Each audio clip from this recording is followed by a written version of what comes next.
لوگ حضرت مولانا الیاس رحمۃ اللہ علیہ کی قربانیوں کو یاد کرتے ہیں اور بلا شبہ یاد کرنا چاہیے، لیکن میں اکثر کہا کرتا ہوں کہ عورتوں کا جسم جس طرح پردے میں رہتا ہے اسی طرح ہماری خواتین اسلام کی قربانیاں بھی اکثر پردے میں رہتی ہیں۔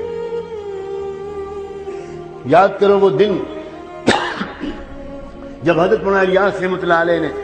اپنی جائیداد، باغ، کھیت سب بھول کر چھوڑ کر دن رات دین کی محنت میں لگ گئے۔ ان کے لوگوں نے ان سے بہت کہا کہ آپ کے پاس بڑی جائیداد ہے، باغات ہیں، لوگوں نے قبضہ کر لیا ہے، تھوڑی توجہ کر دیجئے۔ فرمایا کرتے تھے کہ میں ایک منٹ بھی ان چیزوں میں ضائع کرنے کی اپنے اندر ہمت نہیں پاتا۔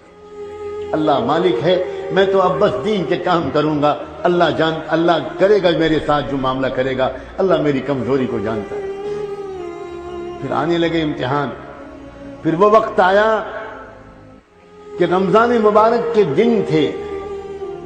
بنگلے والی مسجد میں مہمان تھے، دسترخوان سحری کے وقت میں بچھایا گیا، لیکن دسترخوان پر جانتے ہو کیا رکھا گیا؟ کھانے پینے کے لیے کوئی چیز نہیں تھی۔ وہیں پر ایک پیڑ لگا ہوا تھا جس میں گولر کا پھل نکلتا تھا۔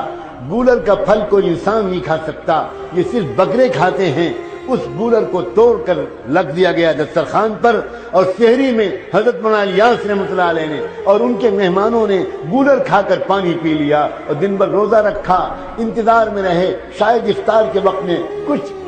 کھانے کو مل جائے، ایک پیاری چائے ہی مل جائے، کچھ تو ملے گا، مگر پھر دسترخوان افطار میں بچھا اور پھر گولر اور پانی کے سوا کچھ نہیں۔ جب ایسے دن گزرنے لگے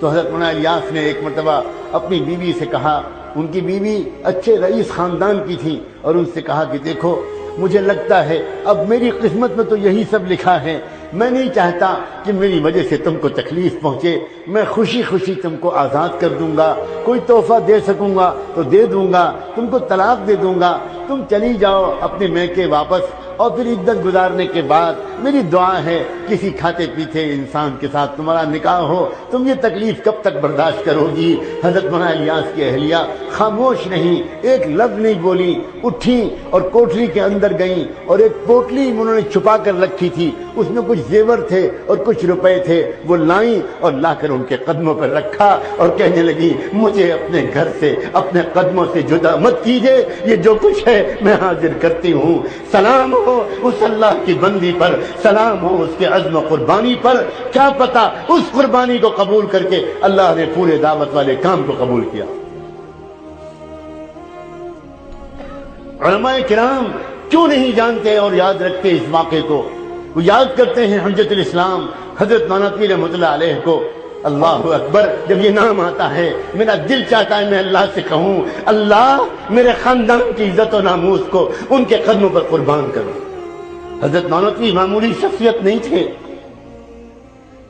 ان کی بیوی بھی ایک بہت بڑے رئیس گھرانے کی تھی۔ جب وہاں نکاح طے ہونے لگا تو حضرت نانوتوی رحمۃ اللہ علیہ نے بار بار کہا اپنے گھر کے بزرگوں سے میرا رشتہ اس گھر میں مت کریں، وہ بہت کھاتا پیتا گھرانہ ہے، بڑے رئیس گھر کے لوگ ہیں، ان کی بیٹی میرے گھر میں آ کر کیسے چین سے رہے گی؟ میری زندگی تو فقر میں گزرنے والی ہے، اس کی بیٹی پر یہ ظلم مت کیجیے۔ مگر بیٹی کا والد یہ کہتا تھا میں اپنی بیٹی کا نکاح مولوی قاسم ہی سے کروں۔ نواب تھے وہ اپنے وقت کے، اور جانتے ہو پھر کیا ہوا؟ عورتوں سے کہہ رہا ہوں خاص طور پر یہ باتیں، نئی نویلی دلہن رخصت ہو کر آئی حضرت نانوتوی کی، باپ نے سر سے پیر تک کے لیے زیور بنوائے تھے، لاکھوں روپے کے زیور، 1 لاکھ سے زیادہ روپے کے، اس وقت کے 1 لاکھ زیور، پورا بدن زیوروں سے ڈھکا ہوا تھا،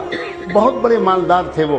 اور انہوں نے اپنی بیٹی اور حضرت نانوتوی کی عزت کرتے ہوئے اتنے زیور کے ساتھ بیوی کو رخصت کیا۔ سہاگ رات ہے، پہلی رات ہے، نئی نویلی دلہن کو لے کر بیٹھے ہیں، حضرت نانوتوی اندر داخل ہوئے ایک نوجوان، اور جا کر سلام دعا ہوتی ہے، محبت کا تبادلہ ہوتا ہے، اور بدن کو زیور دیکھتے ہیں تو پہلے ایک بات کرتے ہیں کہ دیکھو اگر اجازت دو تو میں تم سے ایک بات کہوں۔ ہاں کہیے کیا بات ہے؟ دیکھو تم تو جانتی ہو، شاید تم نے سنا ہو کہ میں تو آج کل بلخان اور ترکی کے مجاہدین کے لیے گھر گھر جا کر اپنا دامن پھیلا کر چندہ مانگ رہا ہوں، وہاں لوگ تڑپ رہے ہیں، ان کا علاج نہیں ہو پا رہا، ترکستان کے لیے، بلخان کے لیے میں وہاں کے لیے چندہ کر رہا ہوں۔ تم کو اتنے زیور اللہ نے دیے ہیں، یہ تمہاری ملکیت ہے، میں صرف حکم نہیں دے رہا، مشورہ دے رہا ہوں، اگر تم یہ سارے زیور اللہ کے راستے میں دے دو تو مجھے امید ہے اللہ تم کو جنت میں اس سے اچھے زیور دیں گے۔ کیا دلہن تھی وہ کہ اس نے 1 منٹ تردد کے بغیر ایک ایک زیور اتارنا شروع کیا اور زیور اتار کر حضرت نانوتوی کے قدموں میں رکھ دیا۔ آپ کا احسان ہوگا، اس کو اللہ کے راستے میں خرچ کروا دیجیے۔